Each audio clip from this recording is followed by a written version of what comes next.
micdup. Highlights from Lowlifes. Highlights from Lowlifes. All right. He waited until after the song was over in order to open his beer and Hold not on. interrupt the song. I forgot my beverage. Oh. It's the whole reason we're here.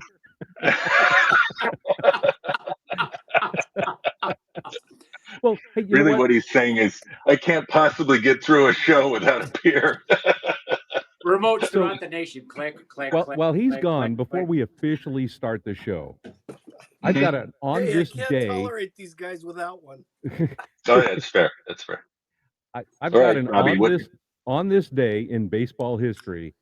In 1918, Rabbit Moranville was given a 10-day leave from the United States Navy, in which he went back immediately to Boston and played for the Boston Braves for 10 games or 11 games on his 10-day leave, where he hit .316 over those 11 games, and then returned back to service immediately after that 10-day leave. So on this day in baseball history, a great American, Hall of Famer Rabbit Moranville. Well, here's to the rabbit. Anything we say after that is completely downhill. So I'll see you later. Good night. Sign off. Well, welcome to the show. Highlights from Lowlifes. That we have a rather long intro there. Thank you for joining us. We are coming up on show 100. I think this is 97 now. We have been using an ongoing theme of top 5 favorite players at each position on the baseball field. And not best players. Yes, this is favorite players. Favorite players. We want to let you know that because this is a San Francisco Giants heavy group here, and some guys will just name 5 guys they saw play for the Giants, and that's okay. That was their favorite players. But we want to hear what you have to say. I don't have so please chime in. Hit the microphone at the bottom of the screen and tell us some of your favorite starting pitchers. We're going to do a future show with relief pitchers. And then I think we might be done unless we want to do designated hitters or utility players or something like that. Yeah. But we'll come up with another fun theme. And thanks for joining us. So let's get started. All right. The topic again, top 5 favorite starting pitchers. Marty, what do you got?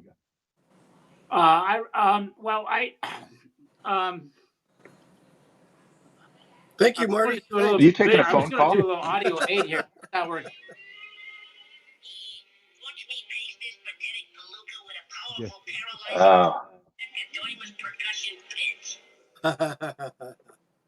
There's one. Now we've been annoyed by 2 rabbits. I was going to say sticking with the theme. Wherever I go. Okay, my number 5 pick. All right. Tomorrow. Terry Lee. I knew that was coming. Okay. What's yours, Terry? Really? Marty, just in case, could you explain to our listeners who that might be? I mean, come on. Anybody who's listened to the show for like forever. What if we have somebody that's maybe 40 years old? Oh, sorry. All right. Back in the Stone Age, there was there was a comedy duo, Abbott and Costello. They're famous Who's on First. And of course, I've taken advantage, since we're talking about my favorite player positions. Everyone has pretty much started with that lineup from St. Louis. Who is Abbott's was the manager of the St. Louis Wolves. Oh. So tomorrow is the pitcher on the St. Louis Wolves. So that's number 5. Terry, what's yours? All right. That's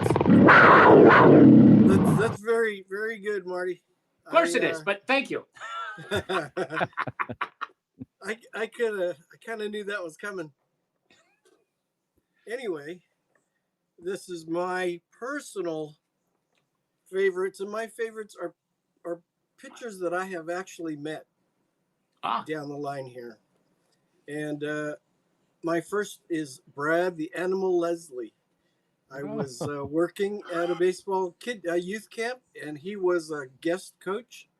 Turns out, you know, he only pitched in the majors for a couple of years, but he made a bigger impression on the acting scene because he got to play the animal. Mm-hmm. And he was Well, a of course, wild man, and he had the crazy eyes, and he's just the nicest guy. He really he does. is. He is. So, Robbie, what were you going to say about Brad the Animal Leslie? Well, I was just going to say that you're probably going to say he misunderstood the assignment again. Oh yeah. We'll get to that. We'll get to that. Oh. Yeah. Mm-hmm. Oh, did you say This, he was of course, supposed to is be a the starting pitcher show, starting but pitcher? okay. Yeah. What Whatever. famous movie was Brad Leslie in? Oh, he was in. Hang on, I've got it here. He was in Rookie of the Year, wasn't it? Rookie of the Year. Yeah, he was. He played a great character in that one. He played in. He played in The Sandlot too. I think he was in Little Big League. Little Big League. Oh, okay. Yeah. That's probably more right. Yes. Where the kid was the manager of the team, right? Yeah. Right. Yeah. Okay.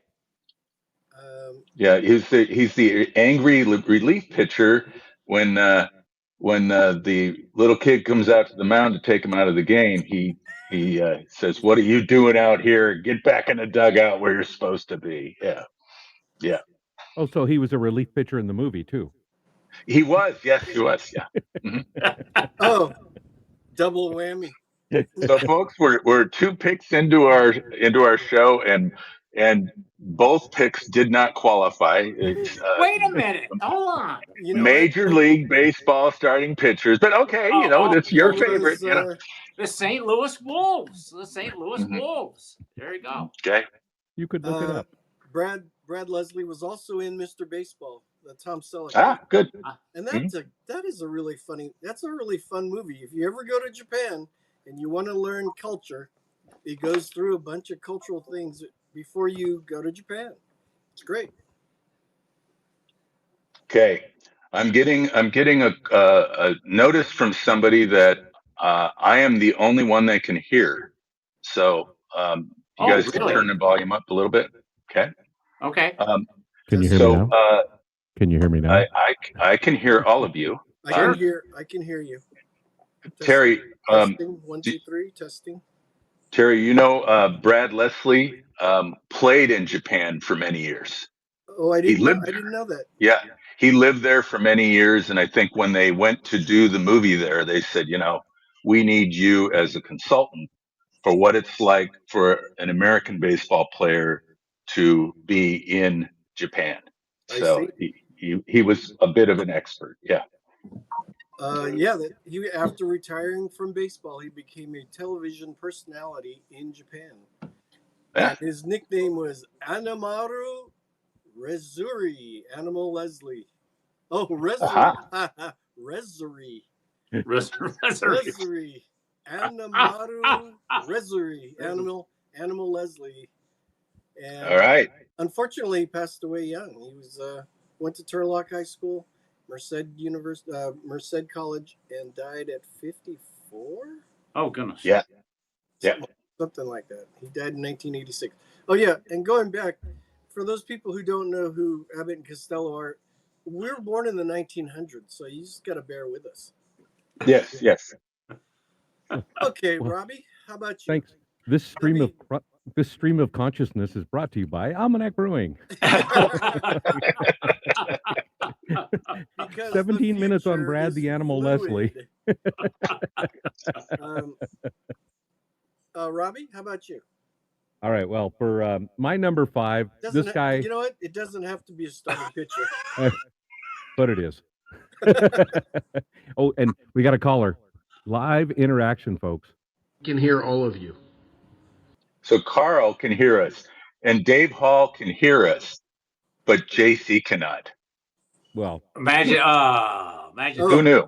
I think he should adjust the balance on his car stereo. I think that's a hearing aid issue. Yeah.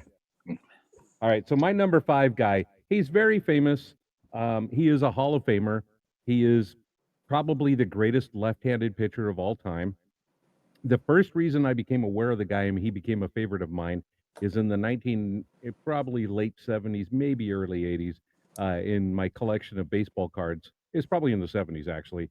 He became the first old card that I got. I got a 1962 Topps Warren Spahn card. And that's the one with the wood panel framing, if you remember those cards. Sure. That was my first, in my mind, my first old card. But we all know about him with that 15-inning game against Juan Marichal, where they both pitched a complete game. Spahn lost that game 1-0. He was 43 years old and pitched a 15 and a third innings in that game. What we often forget, and we've talked about that game on this show, he pitched a complete game the week before, or 3 days before, and then on 3 days rest, pitched the 15 and a third innings, and then on 4 days rest, pitched another 9-inning complete game at 43 years old. He went on, I think he had a streak of 5 more complete games, 1 8-inning game, and then 7 more complete games at 43 years old. Wow. 363 wins. He was all about just getting guys out. He wasn't a strikeout guy. He's just like, just make them hit ground balls. And that's what he was all about. He won a Bronze Star and a Purple Heart at the Battle of the Bulge. Damn. And lost 3.5 years to military service and still posted 363 wins. So he was my first old baseball card. But when you dig into the guy a little bit, it's holy crap. That's an amazing career and somebody that's kind of forgotten that should not be. Yeah. Exactly. Good pick. Thanks. Well, that leaves it to you. I'm looking through the rules, Rob, and that one matches a Major League Baseball starting pitcher. So you did good. That's very good. Who's a personal favorite. Yeah. Hey, but don't forget what app we're on.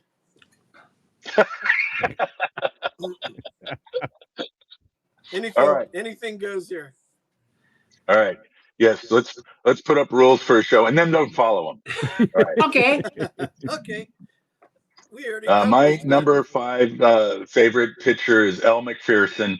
When she would pitch her products on commercials, Okay, no. I'm going to go with the first Major League Baseball pitcher to be an underwear model, Jim Palmer. Yes. I still remember the uncomfortable times when I would come home looking for my sporting news or sport magazine, and my sisters had it instead. And they were looking at the ad that Jim Palmer was posing for and discussing it amongst themselves. He made quite the impact in our family. I enjoyed watching him as a pitcher, and my sisters enjoyed watching him for other reasons entirely. I'm trying to remember the name of the underwear. Jockey, wasn't it? Jockey, I believe, right? Yeah. Was it Jockey? Okay. Yeah.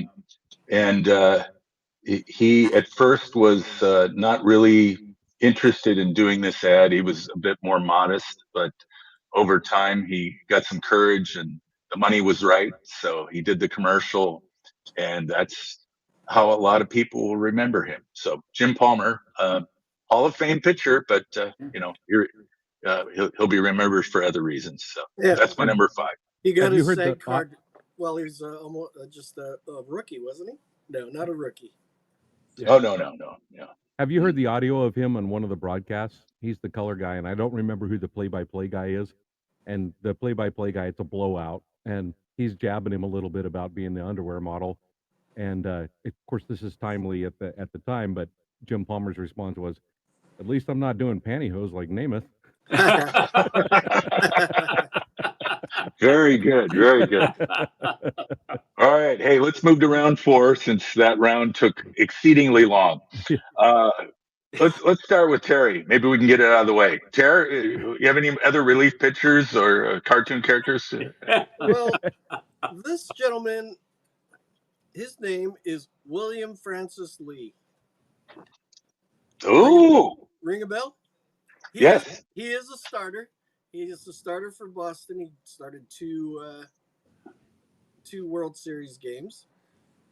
His nickname is Spaceman, Bill Spaceman Lee. I met him at a camp in Florida, and he's still just a wacky dude, but friendly and nice. And he's got tons of bull stories, and he's just a super nice guy. He got his nickname because he. Tell me why he got his nickname. Oh, he also has. You're familiar with the eephus pitch? They called his the leafus pitch.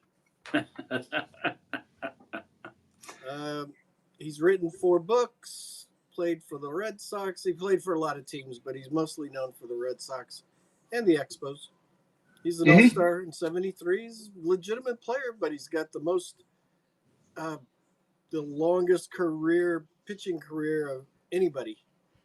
He's actually still pitching in minor leagues. Yeah, he's in his 70s. I think he had a heart attack last year. Did that slowed him down? Yeah. Mm-hmm. Well, I think Hey, Big he Juicy called just himself Spaceman, or they called him Spaceman because he was into smoking pot. That is correct. Yeah. Dave, Big Juicy taking on the role of "Get off my lawn." Thanks a lot, dude. The devil's lettuce. Get off my lawn. Hey, Robbie, what's your number 4? My number 4, actually the only Giant on my list. And this goes back, I think I've told this story on the show, back to 1971, I believe. As a little kid, Juan Marichal was signing autographs down the first base line at Candlestick Park. And I really wanted that autograph. And I had a 35-cent program, which I still have to this day. It is the famous picture of Bonds and Mays crashing at the fence with Mays making the catch.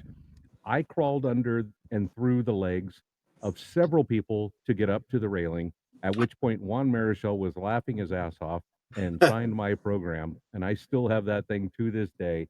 Yeah, what a great gentleman he was, too. Just a class guy, great pitcher. We know he played with a lot of ferocity, but he also had the nickname the Dominican Dandy. So there's got to be some good in a guy that's named the Dandy. And and later in life, I was able to get a jersey signed and related to him the story about me crawling through people's legs. And goes, yeah, that sounds like what I would do. So I found a way to cut in line and come away with a great story and a great autograph. So Juan Marichal is my number 4. Cool. Webby, how about you? You guys have heard me complain in my youth. We would watch the game of the week, which was always going to be the Yankees and the Red Sox. It's like there were no other teams that existed. And I got tired of that. But there was a pitcher on the Red Sox that I really enjoyed watching. Louis Tiant. He just found ways to get batters out. You know, he's the guy that would go into his windup, stare at second base, and then turn around and fire towards home plate. So the batters were baffled by this. You know, where's the release point going to be? When's he going to look at me and the plate? Where's the ball? Oh, there it is. It's in the glove.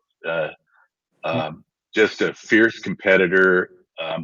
And like Robbie said about Spawn, there was no pitch count.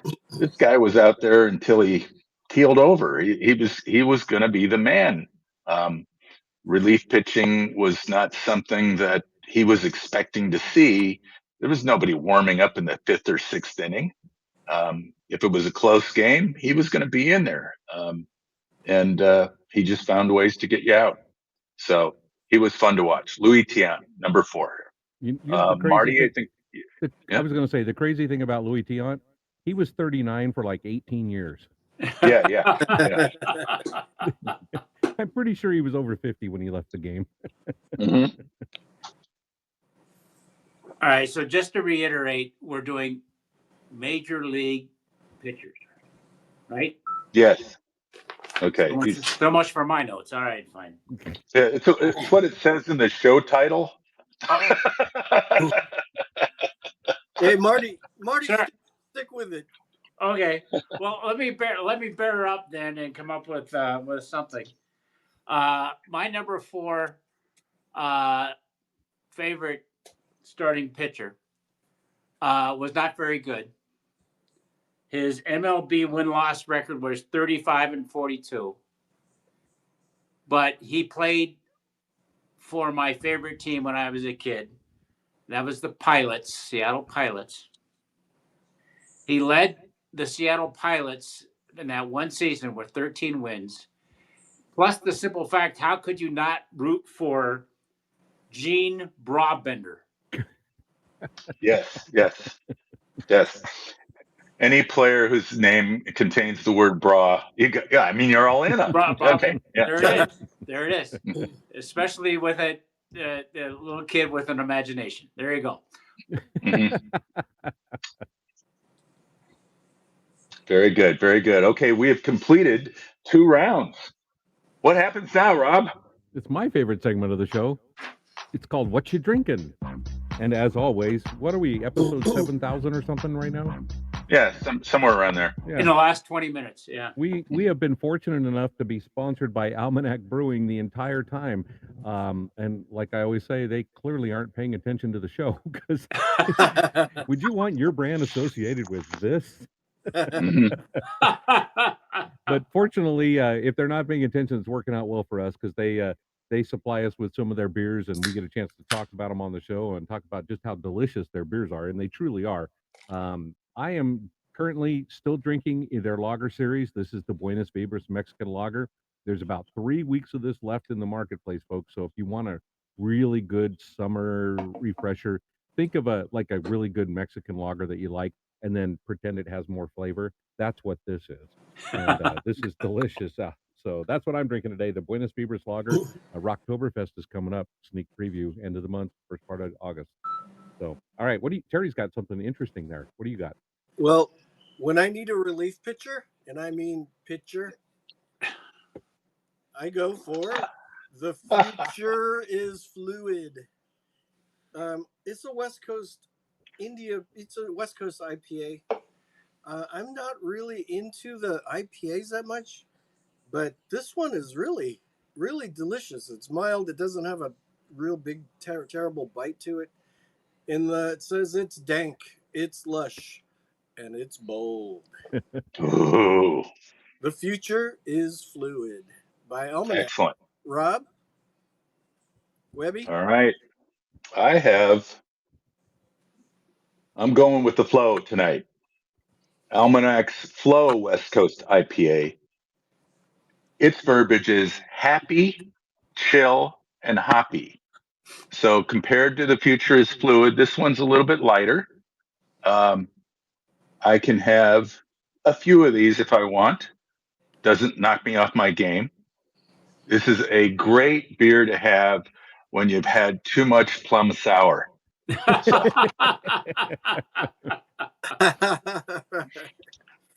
So that's that. I'm going with the flow. Marty, Nice. How do I? you don't know what you're drinking? No, I know I have. I just want to phrase this correctly, that Almanac doesn't get too upset at me. Because I have a bit of a complaint about the true American lager. Uh-oh. Why put a great beer in a dinky small can? What's with you people? Here in God's country, Nevada, it's a little warm today. So that lager goes down real nice and smooth. See? Full glass.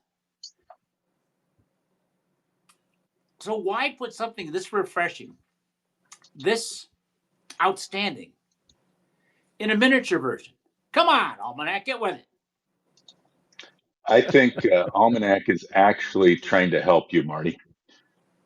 Huh? Many of us men, when we're asked, how many beers have you had? Now, Marty, you can say I've had 8 beers as opposed to 4. So I think that's the logic here. Robbie, what do you think? Well, I think, put it that way. yeah, I mean, I think I have a quote from Marty from a tournament that we played in a few years ago that really sums up how he feels on the inside.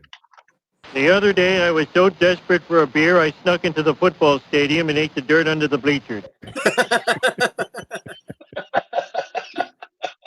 Hey, we got a what you drinking from JC. What you drinking? It's an Almanac Bunny Hill IPA. Not as warm today in Elk Grove, but this tastes great. Cheers, boys. Excellent. Well, that brings us to the end of the segment. What you drinking? Thank you again, Almanac. If you have the opportunity to go by the brewery, it is an amazing facility. Where is that? Alameda, California. It's on the island.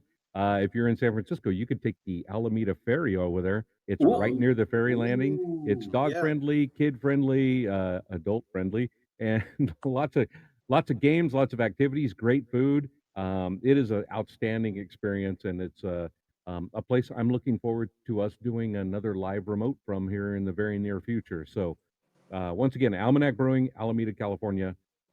You can't go wrong. And this is where the Naval Air Station used to be, on that part of the island. Yeah. He Which is said naval. on the Webster side of Alameda Island. And did you know that they're going to build a wave pool there, surf pool, and it's going to be very close to Almanac. So, I'll reasons. I'll sit at Almanac and see it from afar. Yeah. Yeah, me too. I'll just watch. Thanks, Almanac. Mm-hmm. Cheers. Thank you. All right, let's move into round 3. Marty, you finished 4, so who's up next? Robbie. All right, I'm gonna go with. I liked watching growing up, even as a kid. I didn't understand the intensity, but I've come to appreciate it as an adult. The guy was pure focus, pure concentration, pure battling. It didn't matter if the score was 11-1 or 1-0. He was going to do anything and everything in his power on the mound to beat you. Not very many pitchers ever get called a gamer. This guy is an ultimate gamer. Probably the most intimidating man to ever pitch, Bob Gibson. Oh yeah. And people would say, you probably drill your grandmother, and Bob Gibson say if she was crowding the plate. And the famous story we got relayed. I mean, I think most of us knew it, but Dwayne at the Roberto Clemente Museum in Pittsburgh, Pennsylvania, also a great place to visit if you have the chance, reminded us of the story of Roberto Clemente stepping up to the box and digging in, and then realizing it was Gibson on the mound, called timeout, stepped out. I think Mays did the same thing, only Mays was much more dramatic. Clemente stepped out and just casually used his foot to fill the hole back in. So Gibson wouldn't drill him. I think Willie Mays did kind of the same thing, but was much more dramatic, bending down and patting the ground. Yep. So, but boy, he pitched really well all the way until his final year in 1975. He was still just an intimidating force on the mound. I always liked watching him, and I'm still fortunate that I got to see him live. Bob Gibson. Gibson. Yeah. Robbie, do you know the Pete Lecoq story involving Bob Gibson? You've told it to me, but I bet our viewers do not know this story. Yeah. So Gibson's last year in the major leagues was 1975. He was not nearly as effective. Still a good pitcher, but you could see the end was near. He was pitching against the Cubs one afternoon at, I believe, at Wrigley. The bases were loaded, and Pete Lecoq hit a grand slam off him. If you don't know who Pete Lecoq is, he's actually Peter Marshall from Hollywood Squares is his son. So grand slam off of Bob Gibson.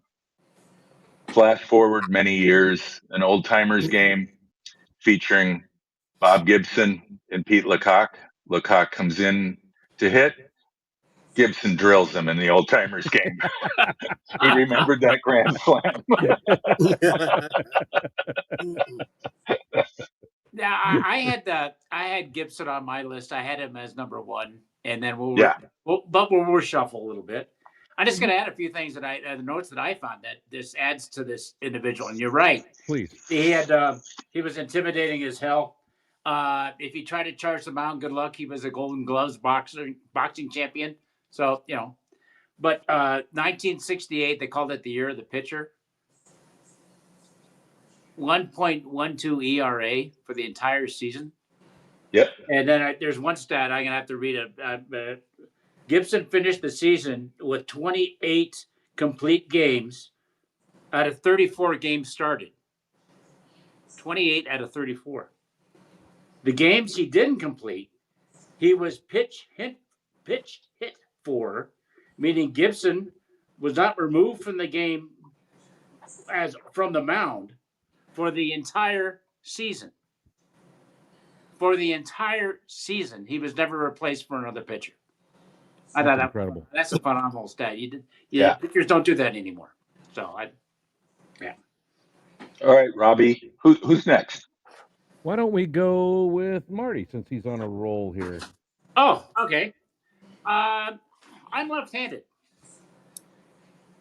Most people not know that. I'm also a klutz, which means left-handed klutz. So one of my favorite. You're an ambidextrous klutz. Was a left-hander who was also kind of klutzy. Just ask John Crook in the All-Star game. Randy Johnson. Yeah. The big unit. 22-year career, 2 no-hitters, 5-time Cy Young winner. And it was a few years ago, maybe you guys know the actual year that happened, was the All-Star game where Randy Johnson was pitching to John Crook of the Phillies. And Crook didn't want any part of him. I'm sure it's on YouTube somewhere. Pull it up because it's almost comical that Johnson had and lived on the premise that he was a little wild. You really didn't know what was happening. And Crook had a career. He didn't want to get beaten or killed in a silly thing like an All-Star game. So he took about 3 swings and got the hell out back to the dugout. So in the spirit of Gibson, don't mess with the pitcher. I love Randy Johnson was that same theme. So he's my number 3. Good pick. Great pick. All right, Terry, who's that? go ahead. Terry, Tiger. time to wake up. Hi, guys. Hello. I'm talking to BK. I'm texting BK and Dr. Dave, and they don't understand the red circle part of the microphone. So for you guys, anybody who wants to leave a comment, You're being recorded. touch the microphone, and the red circle is the timer. And if you don't make it, like Big Juicy, he'll just start another one and add on to it. So Dr. Davis is calling in. I see he's got a lot of here. So Dr. Dave is your gynecologist? Is that Dr. Dave? Dr. Dave, we will figure out what you're trying to say here. I think I see some names here that I recognize as pitchers. So yeah. Yeah. My number, what are we on? Number 3? Yes. Is someone I met at Giants camp. He's a sweetheart of a guy. When I mentioned it, Cass also agreed with me. Mike McCormick, just the nicest guy. Starting pitcher. He's a starting pitcher. Very good. Very good. And came in with the Giants in 56 to 62. Pitched on a bunch of teams, Orioles, Senators, back to the Giants, Yankees, Royals. He's a 4-time All-Star. Got a National League Cy Young Award. And just, if you ever go to the Oracle Park, you can see him, Mike McCormick, on the San Francisco Giants Wall of Fame. Yes. Just a great guy. And if you ever got to meet him, you'd agree with me. Who's next? Who has not gone? Rob, Webby. how about you? Oh. So, Tara, I think I told this story before, but Mike McCormick played on my senior league baseball team. Really? He Oh, that's right. He lived in he did Silicon pitch. Valley. He did pitch a few games. You know, he's in his 70s, but he wanted to play first base and hit. You know, he was a good hitter in the pro game. I was pitching to him. I was afraid to hit him, and he yelled Yeah. at me. Says, "Bring it in, bring it in." He's all mad at me. I'm like, "Okay." Ooh. So I did, and of course he hit it. He's a great hitter. Yeah. Was he a good hitter for you guys? Oh yeah. Yeah. Yeah. All right. My number 3 is I'm probably going to steal this from a couple of you guys. I knew this guy pretty well. And tragically, we lost him recently, but Vida Blue. Vida was somebody. Oh, there we go. Robbie's got his patch, Hell yeah. uniform patch with his number on it. So Vida came up with the A's, of course, and during the Charlie Finley times, and eventually worked his way over to the Giants in a 5-for-1 trade. I'm guessing none of the 5 players that the A's got are worth mentioning, but Vida was quite the character. Had some issues with drugs and alcohol during his career. Had a brief time with the Royals in Kansas City, but most of us remember him as a Giant, powering through the end of his career. And then afterwards, the Giants worked with him and got him into the kind of a front office capacity doing community relations. And we met him at fantasy camp. Good guy. He's the type of guy that when you're introduced to him, the next time you see him, he knows your name. He doesn't have to be reminded about what your name is.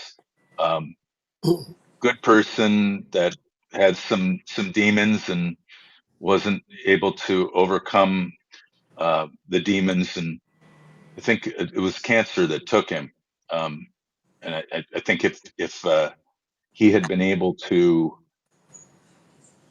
be not as proud, they might have been able to do something about the cancer earlier. But great guy and a good friend. So he's Yeah. my number 3 pick. Vida Blue. Here's a long story. Oh, I played the morning game at camp and came in. I turned on my phone and Vida was sitting there signing baseballs for the rest of the campers. I handed him the phone. I called my brother and handed him the phone. Vida talked to him for 20 minutes and finally goes, "Hey Lee, give me the ball. Come and get your phone." And I got the phone back. My brother was astounded. He's a great A's fan. And yeah. he says, "Wow, that was Vida Blue."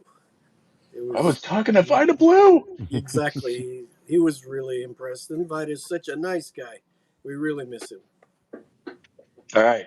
Hey, we are running late. We got a couple more rounds to do, and then we've got a whole bunch of calls. So All right. let's get into round 2. Marty, start us off in round 2. All right, round 2. Everybody talk about pitchers they met in fantasy camp. I was at the A's fantasy camp a long time ago, and I met this gentleman, a pitcher also known for his intimidation factor, and his special fact that I got up to the plate and I struck out on 3 pitches, and he never looked back at me. He just turned around and walked away. And Dave Stewart. It was known for the stare and the intimidation and being an A's fan back in those days. Just 4-time 20-game winner. Not that they just had the great season, but just consistently over 4 years. And then when the rubber met the road, and my Giants friends don't want to remember this, But with the earthquake series, it was a shutout. He pitched a shutout in game one. Came back in after the earthquake in game three, and just gave up 2 runs, and was MVP with a 1.60 ERA in a World Series. So, and again, just and I was teasing about this. He literally was my coach. And I literally did strike out on 3 pitches. But just a fun guy to talk to, and he's one of the classic guys that you want to go to for fantasy camp. Just buy him a few beers and let him talk, and just sit back and listen to the great stories. So, Dave Stewart is my number 2. Go ahead, Tiger. My number 2 is a giant. I don't really know him, but I love to watch him play. Was Matt Cain. He's one of my favorite starting pitchers. Oh, very good, very good. Cy Young Award winner. He got the 22nd perfect game in league history in June of 2012. He led the Giants to the 2012 World Series win. Just a fun guy to watch and humble. That's what we love about him. He was humble and just a great pitcher. Webby? Okay, I'm going to go with a guy that I really respect. In terms of a career, his was a good career, not a great career, and it was cut short. Dave Dravecky. For those of you who may not know the story, Dave was a pitcher with the Padres and the Giants for many years, and he broke his arm pitching. He threw a pitch, and if you look up the video on YouTube, you can see him break his arm throwing a pitch. As a left-hander, he threw it into the plate one day, and something went terribly wrong. He knew immediately, and when they checked, they found that the issue was cancer. Cancer was weakening the bones, and this is what caused it. So he actually had to have, eventually the arm had to be amputated after he made a comeback as a pitcher. But here's a guy whose lifeblood was taken from him, and he got through it. He's a devoted, I believe, Christian, and has used this to become kind of a spokesman for adversity, and super nice guy. You go up to somebody like that, and you go, can I get an autograph? And then you realize, what's that like? So I watched somebody else ask for an autograph, and Dave took the baseball, placed it between his knees, and signed it right-handed. So it was a different signature than the one he'd been signing all these years, but he was happy to sign as many of these as possible. He'd figured out a way to do it, and he was happy to be there and happy to help. And apparently he's a big piece of the new San Francisco Giants fantasy camp that the Giants are putting on, which I believe started last year. So hats off to Dave Dravecky. All right. Yeah. Great. Anybody else have a number 2 pick? Rob. I'm going to go to your hometown. I always liked this guy. He was classy. One of my favorite quotes, I think, was it might have been Johnny Callison, the old outfielder, played with the Phillies and a couple other teams. He was a decent ball player, but he saw this kid come up in his rookie season and goes, "Oh, I can hit this guy." And he came back to the plate and goes, "I can't hit this guy." After his appearance, "I can't hit this guy." And not a big strikeout guy, but definitely a strikeout guy. 284 career wins, 3,192 career strikeouts, 71 Cy Young Award winner, 7-time 20-game winner, and they were all on bad teams except for one. The guy's amazing. and he's a real classy guy. I got the chance to meet him at a Giants fantasy camp when the Giants fantasy campers played the Cubs fantasy campers, and that would be Mr. Oh, Fergie Jenkins. Oh, perfect. You Man. just took my number one pick. Oh no, really? Yeah. That's nice. Yeah. What Yeah. a great guy he is too. Good pick, Robbie. I also met him at a camp in Florida. What a great guy. He's also in the Canadian Rodeo Hall of Fame too. How about that? Wow. He's a I did super not nice know guy. that. Yeah. But to win at 20 games on a team with 98 losses, that's a pretty good achievement. So Yeah. Wow. yeah, Fergie's just a good guy, and he was a great pitcher. So yeah, I always liked him. Okay. I think that completes round two. Briefly, I want to tell you about one other show that's coming up tomorrow, and I want to get you guys laughing here. So our friends, Robbie's going away. He's not going to be able to play our favorite boo.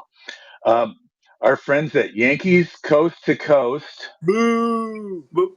Okay. I lost my sound maker. So Adam and Mike have a show scheduled for tomorrow, and you might want to tune into this just to see what this is. I have never in my life felt sorry for the New York Yankees, but these guys are having a show tomorrow where they're going to ask their listeners whether or not the Yankees should tear down the team or just tinker with it a little bit. And I go, really?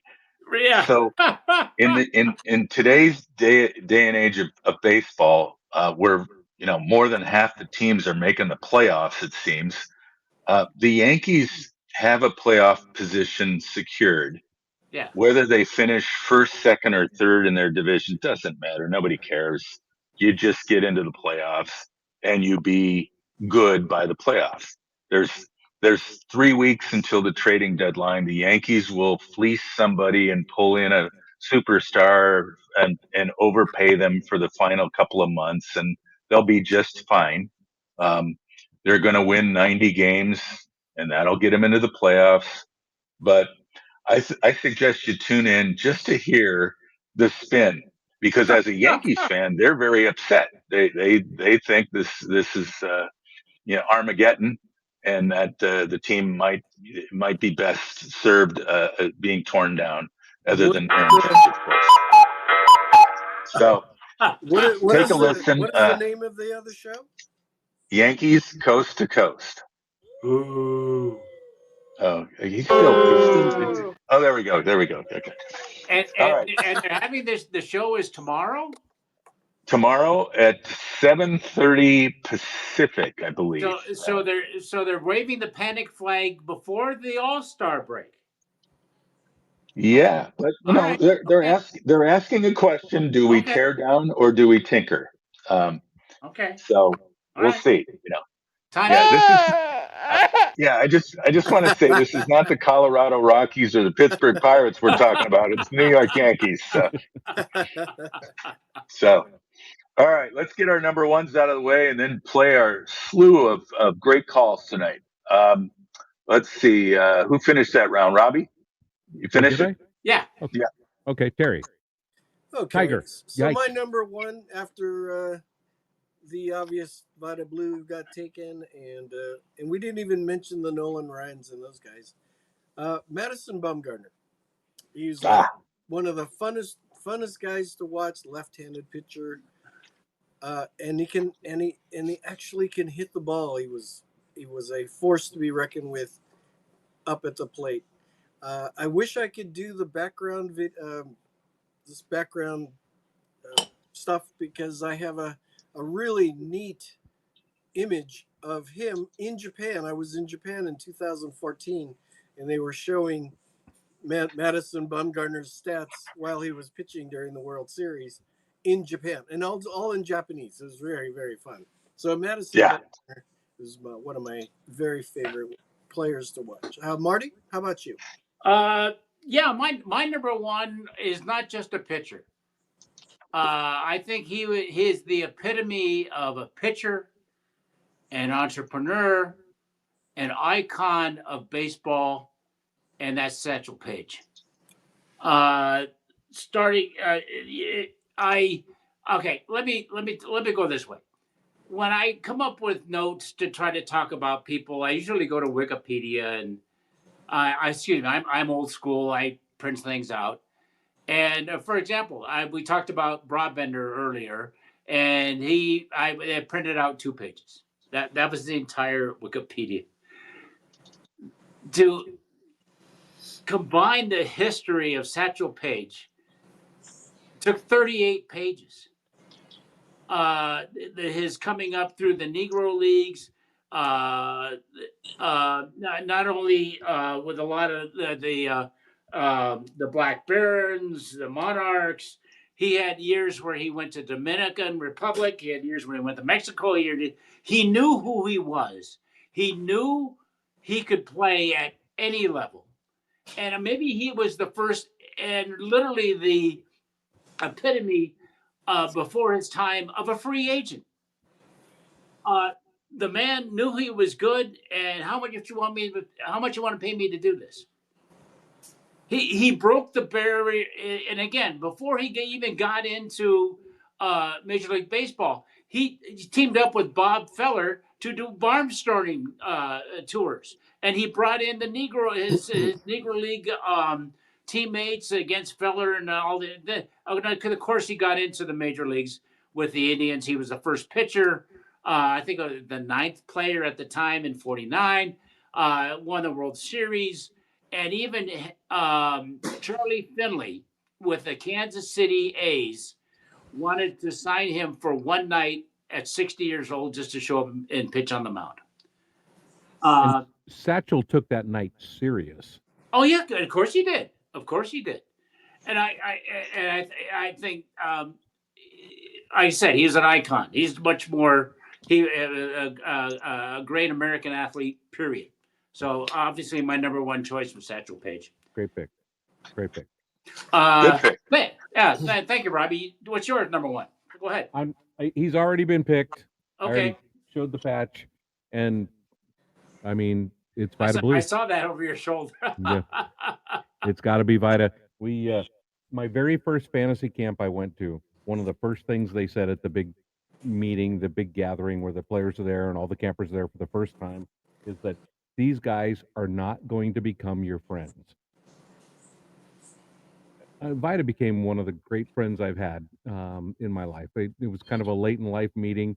He was just an iconic figure in the Bay Area with the A's and the Giants, and just one of those people that he had charisma and he would capture you. And I got to know him very well. Got to spend time with him around the ballpark. Got to spend time with him at Giants games. I got to spend time with him just going out to dinner and hanging out or having lunch and things like that. Wow. And he actually became a great friend, and I miss him every day. One of my favorite things about him is that whenever we were out, people go, "Oh my God, it's Vita Blue! Can I get a picture?" And Vita would always stop and take the picture or sign an autograph. And I'd always go, "Wow, that must get overwhelming." He goes, "Nah, it's 8 seconds out of my life to make somebody really happy, and they say good things about me later on." And so he understood that not only was he a Vita Blue in a person, but he was Vita Blue to a lot of people, that there was this whole other Vita that people viewed him as, and he accepted that and respected that. And yeah, the guy was great. So it's a very personal pick for me, but he's definitely number one. Cool. Fantastic. Nice job. I agree. Yep. Who's left? Anybody? Webby, all right, bring us home. All right. Well, Robbie, just as I took Vita Blue from you, you took Fergie Jenkins from me. Growing up in Chicago, watching my Cubs on TV, when Fergie was on the mound, I knew we had a chance.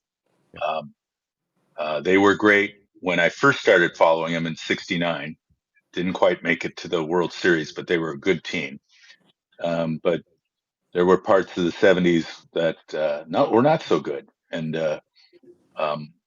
Fergie was a force every time he was on the mound. In watching him pitch, you weren't overpowered by his stuff, but he was great at getting people to swing over the top of the ball. You talked about him being a great person.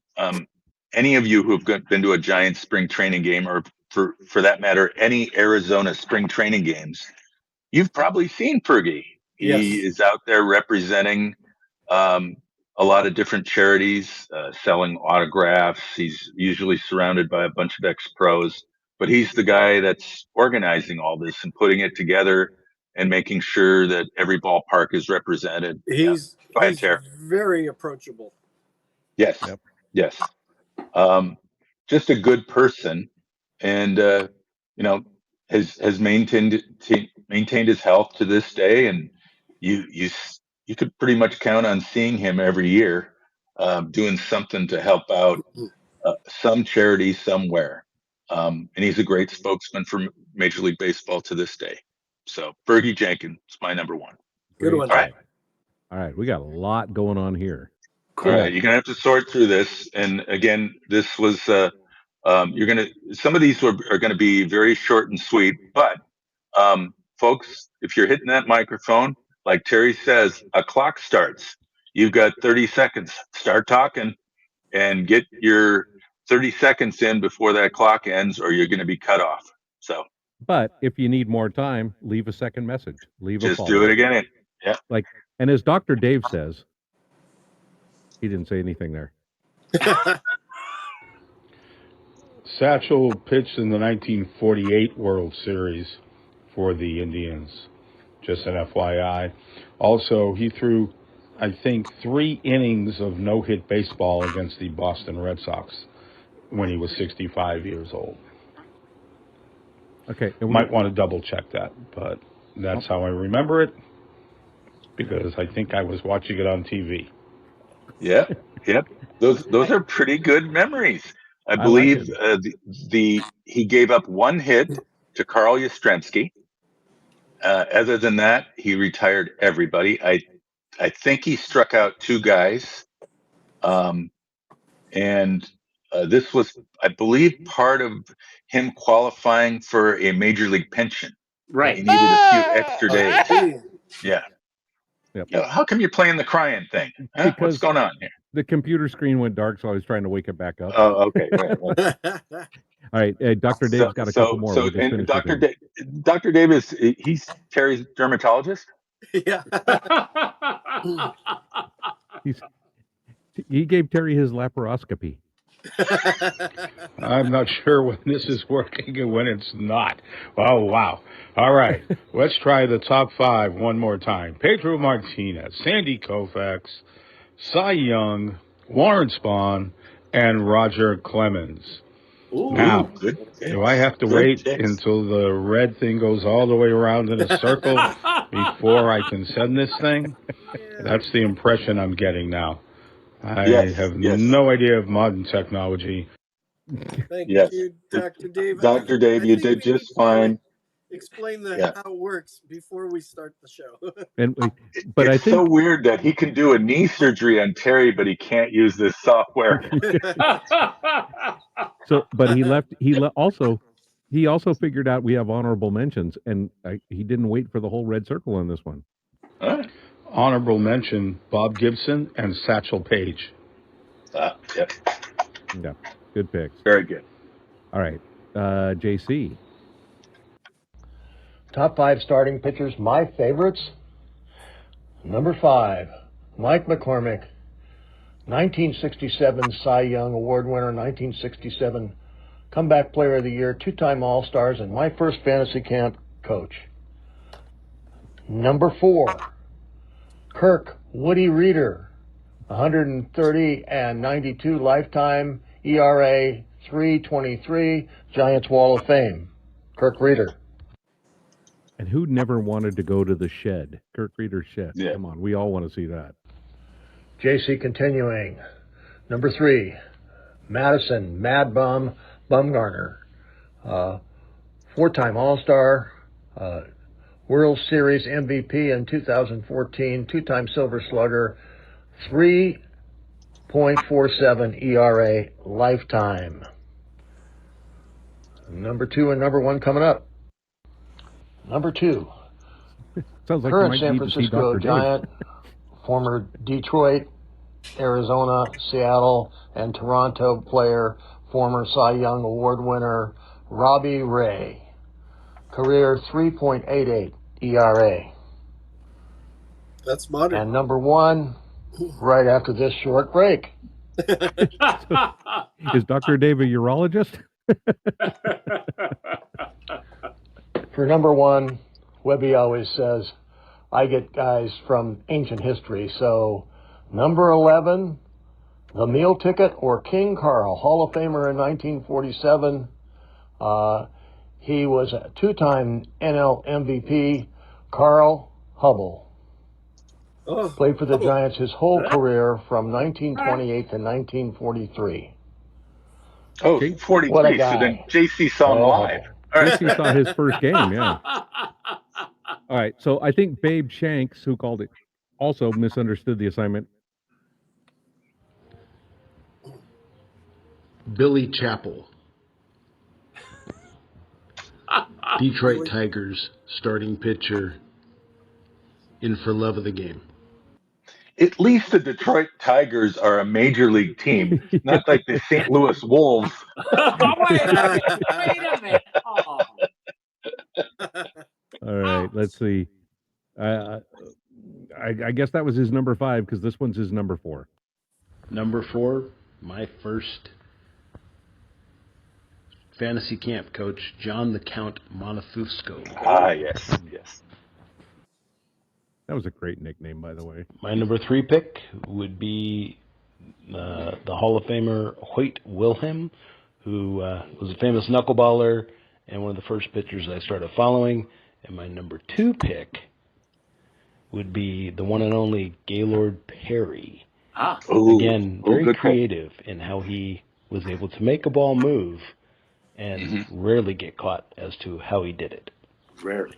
KY Jelly. It was KY Jelly. That was the brand. My number 1 major league pitcher did not make his Hall of Fame credentials as a pitcher, but he was a starting pitcher, and that is George Herman Babe Ruth. Oh, I thought he was going to say Tommy Lasorda. You see Babe Shanks, Babe Ruth. See what he did there? Yeah, I see. All right. And then Big Juicy. I'm going to go with a two-way player from years gone by, El Maestro, Martin Dehigo. Played in leagues in Cuba, Dominican Republic, Venezuela, Mexico, and the Negro Leagues in the USA. And he's the only player in 5 different Hall of Fames for each of those countries. So Wow. hats off to Martin Dehigo. Wow. That's a pretty good pick. Yeah. Excellent choice. Former member of my Stratomatic team.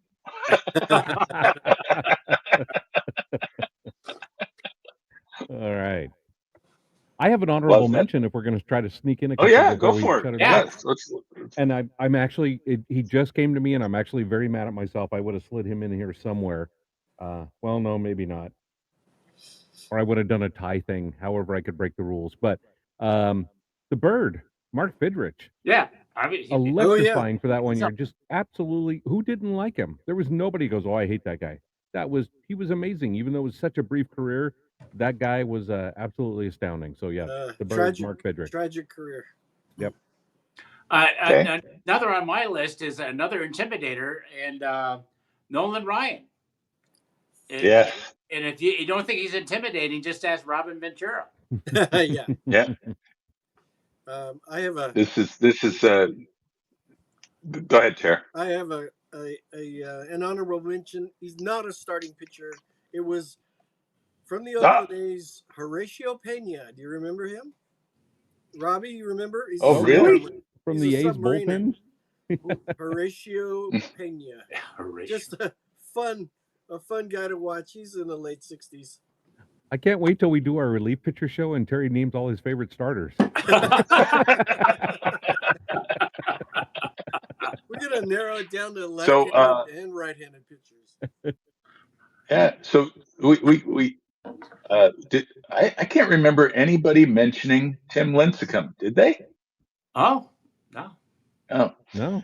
so I'm not a proponent that Tim Lincecum should be in the Hall of Fame. His career was too short for that. Correct. But for a short period of time, 6-7 years, he was one of the best pitchers in the game, if Right. not the best pitcher in the game. And so much fun to watch. You know, a high fastball, high in the zone that would overpower most hitters, and then a devastating curveball. Yeah, I'm Timmy and Matt Cain and Madison Bumgarner, the three of those guys mixed in with a few other guys like Zito and Jonathan Sanchez. Zito. I think, yeah, that's Well, kind of why the Giants had that World Series run, is to have such great starting pitching. Yep. So, remember, Rob, Zito, your fastball has to at least match the number on your back. 75. that's right. Yeah, it has to be at least 75 miles per hour. Yeah. We got one more call that just came in from the Babe. So my honorable mention, or replace number 5, let's keep it a Detroit Tiger, Denny McClain, the last 30-game winner in Major League Baseball. 30 games. Yes. Wow. Yeah. And the first member of organized crime. That's correct. The first baseball member of organized crime. That's very good. There's a guy that I don't particularly care for as a person, but he was dominating for a large part of his career. I believe he was on the 72 Phillies. He won 27 games for a team that won 56. Yeah, that's even better than Fergie. Wow. That's almost impossible. He was 27-10. He had 37 decisions.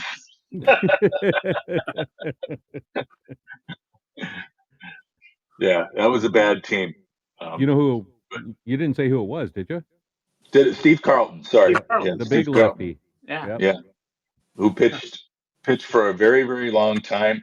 And Terry, he ended his career as a relief pitcher, so you could have used him in either show. Well, yeah, when we do relief pitchers, Don't give I him had any him on my hints. honorable mention list. All right, before we go, my real favorite starting pitcher was the first time the Lowlifes did a trip together. We went to the Hall of Fame, and we found a place called Cooley's Stonehouse Tavern, which is this great Irish bar. And our first starting pitcher of Yingling Yeah. is still in my possession today. So, maybe the greatest starting pitcher of all time. Yeah, Amen. Amen and amen. That was. I don't know. I'm going to stick with El McPherson. Tomorrow. That was Robbie. That was number 1 of 19 that weekend. Yeah. I counted. All right. Well, hopefully there weren't too many other people watching this show. It was not very well produced. But we had a good time, and that's all that matters. Almanac, God bless you. One of America's greatest craft breweries. Thanks for continuing to sponsor us. Yeah. Hopefully Almanac did not watch the show, but hey, we'll send you a clip. All right. Thanks again, everybody. We will be back here next Wednesday with another show. I think we might take a week off from relief pitchers so we can explain the rules to Terry. We'll have something fun. 6 o'clock next Wednesday, Pacific time. And thanks for listening, especially you, Dr. Dave, and for saving Terry's life on that, as a heart surgeon. That was very, very, very good for you. Yeah, Thank you. Thanks, that Dr. yeast Dave. infection was fierce. I like